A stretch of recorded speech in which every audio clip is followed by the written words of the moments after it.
Rowan, I think Rowan sent this into our Slack channel when it happened, but the Storm had media day, right, before the season, and there's all these photos they're taking. But I think on their Instagram story, they posted what was their starting five.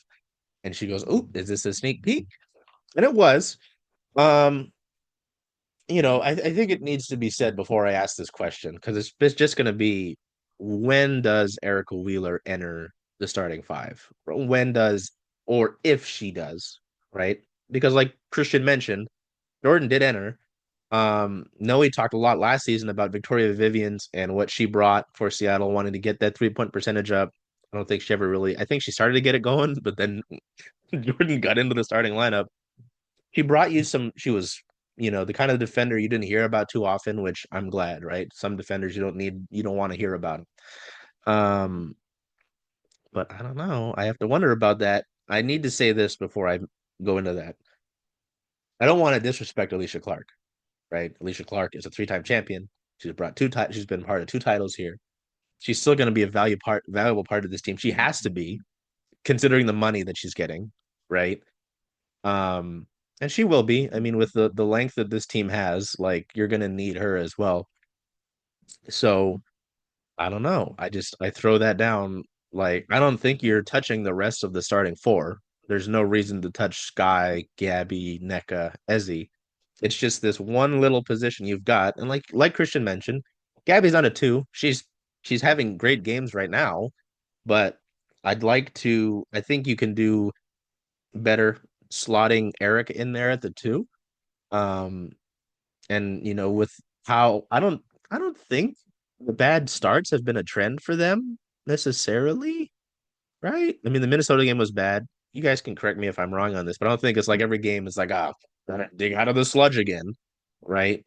Um, but I mean, if these starts are consistently bad, like then sure, let's start Erica. Let's give a better look, give a better option, help Skylar play more off the ball, right? So I'm kind of throwing that down, like to consider it more because I know the fans are kind of wondering about it. They're not really happy with what Alicia has done so far this season.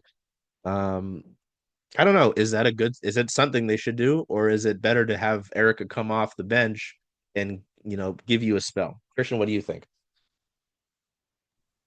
I'm never gonna say someone should just get instantly to start about after one game. Again, this is the Minnesota Lynx. Went to the finals for a reason. This is a really great team. And Kayla McBride came back last night. They're starting Yeah. shooting guard. The team that's went undefeated 4-0 without her is one of the main reasons to why they got to the finals last year. She had a good game. I think she had 50% from the field. I think she had 15 points her first game back. But that team is so loaded pretty much everywhere down the roster. And they have Jessica Shepard back. She does a lot. She spells a lot of Smith, and she's arguably just as good. She just doesn't really have the availability to because that lineup is stacked. Not to mention, I don't think Diamond Miller really played that much last night, if at all, if I can remember. Um, so yeah, it's just you know, it's a tough task. You took down Vegas, you took down Phoenix, Dallas. They got their first win last night against Connecticut, so that was a not an easy win, but that was kind of a pick me up game to get you back where you need to be. I don't think that necessarily, that should mean that just because Erica Wheeler is producing more than Alicia Clark, that she should start just right now. I think that's 5 games in the season kind of soon. I'm not exactly sure when Jordan started games last year. But if that can be any indicator of when Noah would make a move, that could possibly be it. I have it open on my computer once. But yeah, Just while you look, Diamond Miller played 4 minutes and four had zero minutes. points yesterday. Yeah. Thank you. 'Cause I'm thinking like I barely saw her last night. I'm like, where is she at? Her first game starting was June 23rd in a win over Connecticut. The good Connecticut. So, Uh, not to get confused with the younglings of Uncasville this year. But yeah, so if there's a change coming, I can see it happen around mid-June, end of June. Just you have a large enough sample size at that point to know what you really need to do. I mean, let's not act like Alicia Clark has been some bum out there. She hasn't. I mean, she's been defending usually the second best or sometimes the first best wing player on the opposing teams, and she's done a really good job at it. It's just that sometimes that offensive push is why Noe brings in Isaiah Cook or brings in Lee Brew off the bench, kind of help out in the front court, or bring in Erica Wheeler to kind of play starter level minutes almost next to Skylar to get her off the ball to get her going to the rim. Which I don't know if you guys know right now, but Skylar is like one of the best guards at the rim, shooting around 80%. I mean, I think she only has like 12 or 13 attempts, but still, that is a lot through 5 games for a guard of her stature going at the rim against these bigs in this league, and to shoot 81% is pretty good. So I feel like that's only going to get better. She's only going to get more attempts at that when she's off the ball. And I think Erica Wheeler gives her that best shot. We can have this conversation again, maybe in 5-10 games, around 10-15 games. I think that's kind of a good proportion. That's over a fourth of the season at this point. So yeah, we can have that conversation. But right now, she's not doing bad. I mean, again, this is Minnesota. This is a really good Phoenix team. So the production came from other places. I just don't think that right now it's making a move. It's kind of ahead of schedule, so to speak. Yeah, and I think you don't want to throw all your bench punches at once, right? It's like you get, I don't know, your all five of your best starters out there per se, and then you've got them tired, and you put in the bench, and it's like, okay, you've got no second punch, right? There's no one else to help kind of buoy. Yeah, no, that makes sense for sure. I just know it's something But that that's folks the have been thing, though. talking. Zaya Cook is gonna have to be that on both ends of the floor Yeah, if they really want to get as far as they think they can go. I mean, if she's going to play yeah, this level amount of defense with only 10 minutes, I've got to see her in a 10 to 17 stretch. And there's space for it. Skylar doesn't have to play 32 minutes. Gabby shouldn't have to play 35 minutes. At some point, we're going to have to see a 3 guard lineup.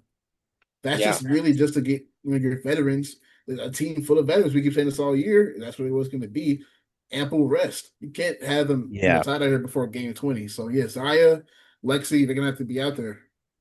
So that is perfect, my friend, because it goes into my question now. Our different little segment here about the two players that we talked about a lot, particularly Rowan and I, in that sort of season, like once the rosters drop, right? Because we have seen very little of either of Lexi Brown and or sorry, Zaya Cook, right? Um, it's their fans feel a way about it. And I know we were kind of intrigued at both of those players heading into the season. Obviously, Seattle makes a trade to acquire Lexi Brown. You know, as far as we know, she's good to go. She said she was good to go health wise during media day, right? Zaya Cook, I think she's shown it in some spurts, so I'm not really mad at that. It is different situations for the two, I think. And I will admit, and I said this on the post game row, and I think you might have seen it. Like when I started to notice Seattle start chugging along defensively, whose deflection was it? It was Lexi Brown. Not who I would have expected. Because again, we hear with the Storm team, right? We hear a bunch of things. We hear about the defense turning into offense, stuff like that. But hear them talk about deflections all the time. Did not think Lexi Brown would be the person. So I'm just wondering where you guys are at with those two players right now. Obviously, again, it is 5 games into the year. Oops, I don't want to smack my microphone. Um, things will change. They will need to account on them more through the course of the year. As Christian just talked about, Gabby Williams cannot keep playing 37 minutes a game. That's not sustainable. Skylar Diggins has the ability, and I do want to talk about two of your, essentially MVP candidates in Skylar Diggins and Neko Gumake, right? Christian made that point. I see these things. You're gonna need to get them on Unos that. dos. I was gonna make a Duolingo joke, but not after the AI shit. Hey, Charles. Hey, Jen. Hey, were you going to watch the Seattle Storm away games this year? Away games. Well, Rough and Tumble is the home of Circling Seattle Sports, so I was thinking of coming here if that's okay with you. I think that makes a lot of sense. See you all here.